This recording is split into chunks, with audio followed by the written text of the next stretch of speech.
সীমা, আমি একটু বাজারে যাচ্ছি, তুই একটু রান্নাটা দেখে নিস। আজকে একটু মাছের ঝোল আর ভাত বানাবো। আমি মাছ কেটে ভেজে দিয়ে গেছি, তুই একটু ঝোলটা বানিয়ে নিস তো মা। আমি একটু বাজার থেকে আসছি, বাড়িতে একটাও ফল নেই। তোর বাবার অফিস থেকে আসতে দেরি হবে, তাই আমি যাই একটুখানি ফল কিনে নিয়ে আসি। এত গরম পড়েছে, এই গরমে একটু ফল না খেলে শরীরের কোনো এনার্জি আর পাওয়া যাবে না। মা, তুমি কিন্তু অবশ্যই বাজার থেকে তরমুজ নিয়ে আসবে। তুমি তো জানোই তরমুজ আমার ফেভারিট ফ্রুট, তাই তুমি অবশ্যই তরমুজটা নিয়ে আসতে ভুলো না কিন্তু। হ্যাঁ হ্যাঁ, জানি জানি, তরমুজ তোর জন্য নিয়ে আসবো। আমি জানি তোর তরমুজ ফেভারিট ফ্রুট। তরমুজ কিন্তু এত বেশি খাওয়াও ভালো না, তুই প্রচন্ড পরিমাণে তরমুজের জন্য পাগলামি করতে থাকিস। এখন গরমকালে তো তরমুজ পাওয়া যাচ্ছে, কিন্তু শীতকালেও তোর জন্য তরমুজের ব্যবস্থা করতে হয় আমাদেরকে। আর হ্যাঁ, অন্যান্য ফ্রুটস গুলো কিন্তু একটু খাওয়ার চেষ্টা কর। শাক সবজি, মাছ মাংস এগুলোও তো খেতে হবে তোকে। শুধু সারাদিন তরমুজ খেয়ে থাকবি কি করে? হ্যাঁ আরে মা, তুমি যাও না, বাজারে যাও, তরমুজ শেষ হয়ে যাবে তো বাজারে, আর আমার তরমুজ খাওয়া হবে না। এত কথা বলো না, তাড়াতাড়ি যাও। আর আজকে কিন্তু 2.5 কিলো তরমুজ নিয়ে আসবে, আমি একাই বসে বসে খাবো। কালকে ফ্রিজে কিন্তু তরমুজ ছিল না, আমি সারাদিন তরমুজ খেতে পাইনি। হ্যাঁ রে বাবা, হ্যাঁ, কালকের দিনটাই তো খাসনি, তাতেই পাগল হয়ে গেছিস। প্রতিদিন কলেজের টিফিনের পর্যন্ত তরমুজ নিয়ে যাচ্ছিস। কি ব্যাপারটা কি? ব্রেকফাস্টে তরমুজ, লাঞ্চে তরমুজ, ডিনারে তরমুজ, এমনকি তরমুজের খোসাগুলো দিয়েও তুই নতুন নতুন রেসিপি বানিয়ে খাস। সত্যি তোকে নিয়ে আমি পারবো না। এই বলে সীমার মা বাজারে চলে গেল। আসলে সীমা ছিল একটি তরমুজ পাগল মেয়ে। সে তরমুজ খেতে এত ভালোবাসতো যে তরমুজের খোসা পর্যন্ত ফেলতো না। খোসাগুলো দিয়েও রেসিপি বানিয়ে খেত, এছাড়া তরমুজের বীজ দিয়েও রেসিপি বানিয়ে খেত। এতটাই তরমুজ পাগল ছিল সে। মা, তরমুজটা ফ্রিজে রাখোনি কেন? কি অদ্ভুত ব্যাপার! আর বাজার থেকে কাটা তরমুজ কেন কিনে নিয়ে এসেছো? তুমি তো গোটা তরমুজ নিয়ে আসতে পারতে। আর এইটুকু কেন নিয়ে এসেছো? একটু বেশি করে নিয়ে আসবে তো। আমি তো ভাবলাম আজকে তরমুজের জুস বানিয়ে খাবো।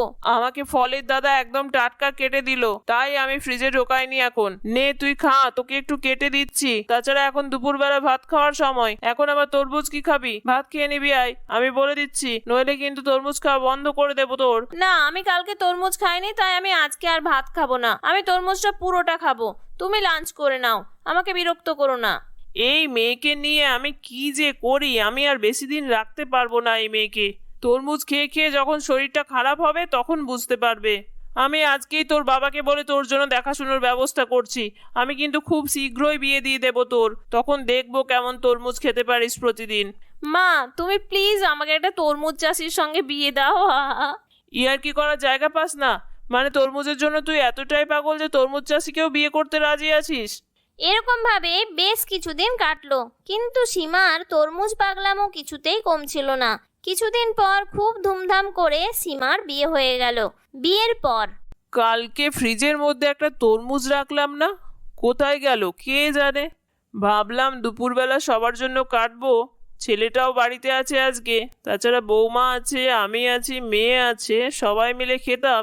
এ নিশ্চয়ই আমার মেয়ের কাণ্ড। তরমুজটা নিশ্চয়ই জুস করে খেয়ে ফেলেছে। বুলটি, এই বুলটি, তুই নিশ্চয়ই তরমুজটা খেয়ে ফেলেছিস তাই না? আমি কালকেই ওটা এনে রাখলাম, ভাবলাম সবাই মিলে দুপুরবেলা খাবো।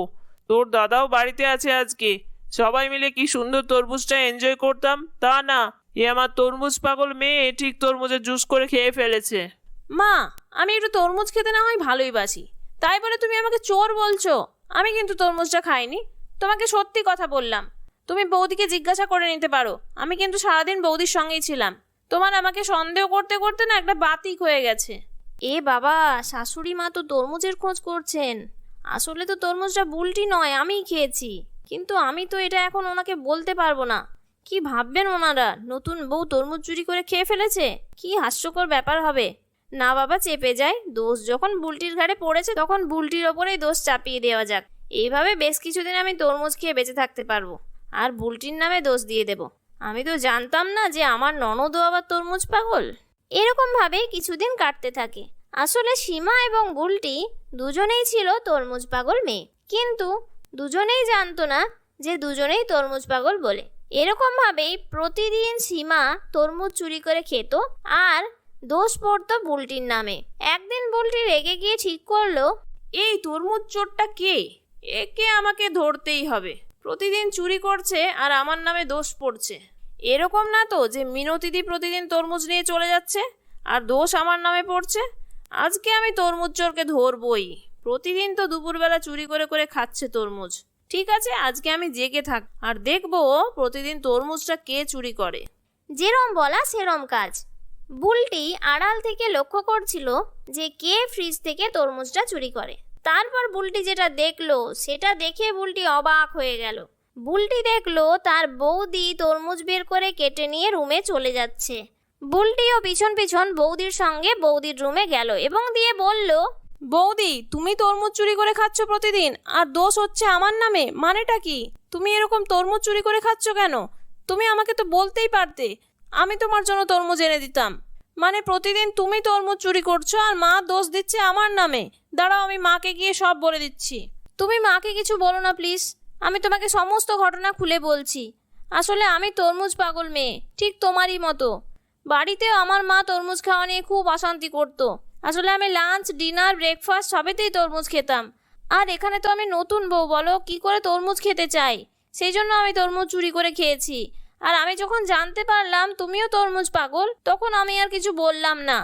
হা হা হা, মানে তুমিও তরমুজ পাগল? হা হা হা, তবে এই হলো ব্যাপার। আরে বাবা বৌদি, আমাদের তো হেভি মিল।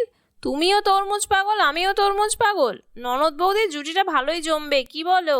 তাহলে তো আমার এখন সুবিধাই হলো। বাড়িতে তরমুজ খেতে না দিলে কি হবে, আমরা দুজনে মিলে বাইরে বেরিয়ে তরমুজের জুস খেয়ে আসি চলো। তুমি তো এতদিন আমাকে বলতে পারতে, তাহলে কি সুন্দর মজা করে দুজনে তরমুজ খেতাম। আমাকেও ছোটবেলা থেকে তরমুজ খাওয়া নিয়ে অনেক কথা শুনিয়েছে মা। আসলে আমিও তোমার মতো লাঞ্চ, ডিনার এবং ব্রেকফাস্টে তরমুজ খাই, তাই মা খুব রেগে যায়। চলো চলো চলো, এখন তরমুজের জুস খেয়ে আসি। এই দুপুরবেলা ঠান্ডা ঠান্ডা তরমুজের জুস যা লাগবে না। চলো চলো, একদম। কতদিন খাই না ঠান্ডা ঠান্ডা তরমুজের juice. I love you Bulti. I love you too বৌদি। ও sorry, I love you too my তরমুজ চোর বৌদি। মার খাবে কিন্তু, বলে দিলাম। চলো চলো, যাই যাই, মা এখন ঘুমাচ্ছে, এই সুযোগে চলে যাই। আর তোমার দাদাও অফিসে আছে। এরকম ভাবে বুলটি এবং সীমার তরমুজ খাওয়া দিন দিন বেড়ে যাচ্ছিল। যেহেতু তারা দুজনেই তরমুজ পাগল ছিল, তাই তারা দুজনেই প্রতিদিন বাজারে যেত এবং তরমুজের জুস খেয়ে আসতো, তরমুজের সালাদ খেয়ে আসতো, আর বাড়িতেও তরমুজ দিয়ে বিভিন্ন রেসিপি বানাতো। এরকমই একদিন, বৌদি, আমার পেটে খুব যন্ত্রণা করছে, আমার প্রচণ্ড লাগছে, আর প্রচণ্ড গলা ব্যথা, আমি কিছু কথাই বলতে পারছি না, লুজ মোশনও শুরু হয়েছে, আমার কিচ্ছু ভাল লাগছে না, আর যন্ত্রণায় থাকতে পারছি না, তুমি প্লিজ কিছু একটা করো। বুলটির অবস্থা খারাপ দেখে সীমা তড়িঘড়ি তার শাশুড়ি মাকে ডাক দিল। মা, বুলটির অবস্থা ভালো না, ওকে আমাদের তাড়াতাড়ি হসপিটালে নিয়ে যেতে হবে, তাড়াতাড়ি আসুন, বুলটি খুব বমি করছে। এই বলে তারা তাড়াতাড়ি করে বুলটিকে নিয়ে হসপিটালে চলে গেল এবং সীমা সমস্ত ঘটনা ডক্টরকে খুলে বলল। ডক্টর সমস্ত চেক আপ করার পর বলল, অত্যধিক পরিমাণে ঠান্ডা জিনিস খাওয়ার জন্য এনার গলায় ইনফেকশন হয়েছে, আর তাছাড়াও অনেক তরমুজ খাওয়ার ফলে পেটে গ্যাস ফর্ম করেছে, তাছাড়া ডায়রিয়াও হয়ে গেছে। গরমে তরমুজ খাওয়া ভালো, কিন্তু এরকম অতিরিক্ত পরিমাণে নয়, সমস্ত জিনিসেরই একটা পরিমাণ আছে, তাই পরিমাণ মতোই সব খাবার খেতে হয়। দিনে 300 গ্রামের বেশি তরমুজ একদমই খাবেন না, আর অতিরিক্ত ঠান্ডা তরমুজের জুস একদমই খাওয়া উচিত নয়। আর যাদের গলায় প্রবলেম আছে, অর্থাৎ টনসিল এই ধরনের রোগ আছে, তারা কিন্তু একদমই ঠান্ডা জিনিসটা খাবেন না। তাই মনে রাখবেন, তরমুজ খাবেন কিন্তু পরিমাণ মতো। কিছুদিন হসপিটালে থাকার পর বুলটি পুরোপুরি সুস্থ হয়ে গেল এবং এখন তারা ননদ বৌদি দুজনে মিলে একদমই বেশি পরিমাণে তরমুজ খেত না। তারা পরিমাণ মতো তরমুজ খেত এবং খুব হাসি খুশিভাবে জীবন কাটাতে লাগলো। বন্ধুরা, আমাদের গল্পটি তোমাদের কেমন লাগলো? যদি ভালো লাগে তাহলে একটি লাইক করে দিও আর কমেন্ট করে অবশ্যই জানিও। চ্যানেলটির ভিডিওগুলি ভালো লাগলে চ্যানেলটিকে সাবস্ক্রাইব করে পাশে থাকার অনুরোধ রইল। ধন্যবাদ।